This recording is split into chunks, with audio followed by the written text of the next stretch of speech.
Big TV భక్తి సమాచారం WhatsApp ఛానల్లో జాయిన్ అవ్వండి. అన్ని విశేషాలు ఎప్పటికప్పుడు తెలుసుకోండి.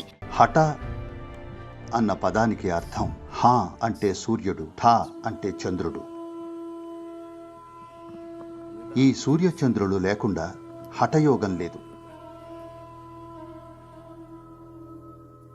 అందుకని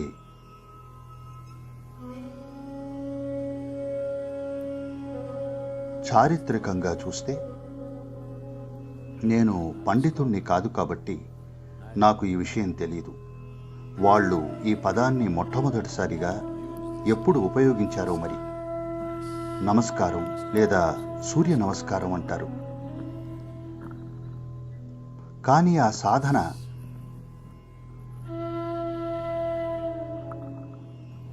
సాధన ఇంకా అది చేసే విధానం కొన్ని చోట్ల ఒక్కో విధంగా నేర్పుతారు. నేను దీని వక్రీకరణ గురించి మాట్లాడటం లేదు. ఎరుకతోనే భిన్నమైన విధానాల్లో నేర్పడం గురించి చెప్తున్నాను. ఒక్కో చోట ఒక్కో ప్రయోజనం కోసం నేర్పిస్తారు.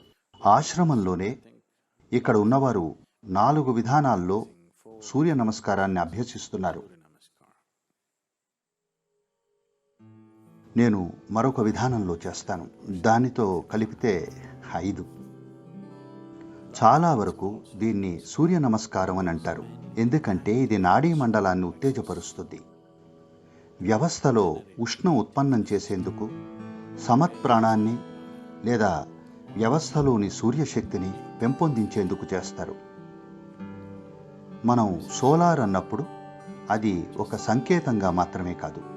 మీరు అర్థం చేసుకోవాల్సింది ఏమిటంటే ఈ భూమి మీద మనం అనుభూతి చెందుతున్న ఉష్ణం అంతా సూర్యుడి నుండి వచ్చిందే. ఇది ఎన్నో విధాలుగా నిక్షిప్తమై విడుదల చేయబడుతుంది. హైడ్రోకార్బన్లు అవి ఉన్న విధంగా ఎందుకు ఏర్పడ్డాయి అంటే అవన్నీ సూర్యుడు ఉష్ణంలో ఉడికాయి. మీరు ఒక కట్టె ముక్కను తీసుకుని దాన్ని కాలిస్తే అది విడుదల చేస్తున్నది సౌరశక్తిని. సౌరశక్తినంతా మనం తీసేస్తే ఈ గ్రహం మంచుగడ్డలా మారిపోతుంది.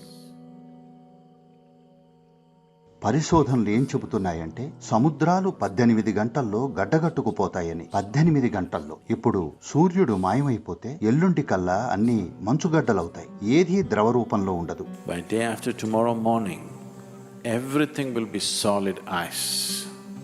Nothing will be liquid.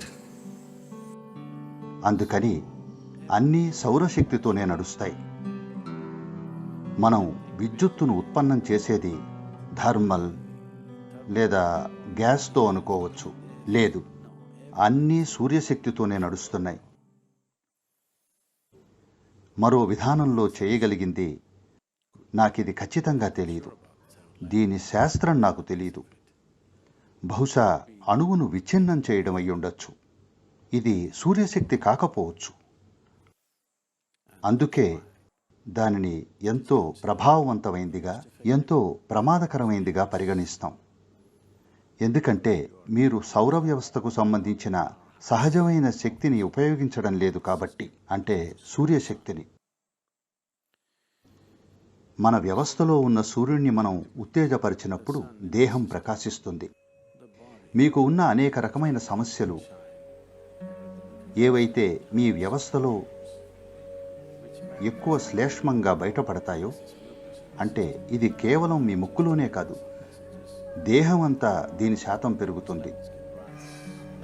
ఎవరైతే సూర్య నమస్కారాలు చేస్తారో వాళ్లకు శరీరంలోని ద్రావకాలు ఇంకా శ్లేష్మం చక్కగా నిర్వహించబడుతుంది.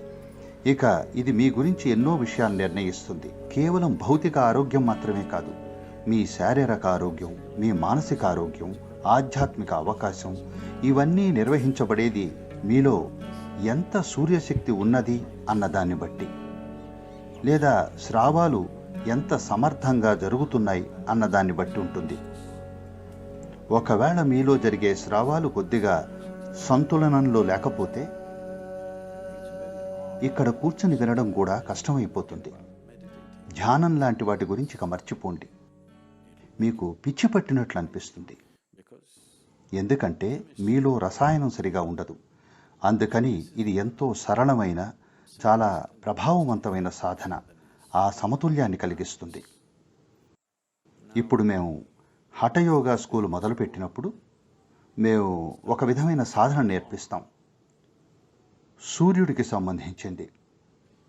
చాలా వరకు సూర్య నమస్కారంలానే ఉంటుంది, కానీ అది సూర్యక్రియ. ఎందుకంటే అందులో శ్వాసకు సంబంధించినవి ఇంకా వేరే ఉంటాయి.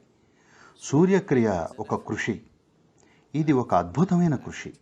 మీ వ్యవస్థను తక్కిన సౌర కుటుంబంతో సమన్వయంలోకి తీసుకురావడానికి.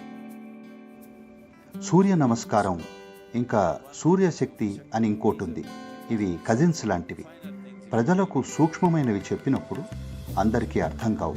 అందుకని దాన్ని కొంచెం తేలిక చేస్తాం. మీరు మీ దేహానికి ఇంకా అతిపెద్దదైన సౌర దేహానికి ఒక సమన్వయం తీసుకురాగలిగితే, ఇది చిన్న దేహం, పెద్ద దేహం అంటే సౌర కుటుంబం.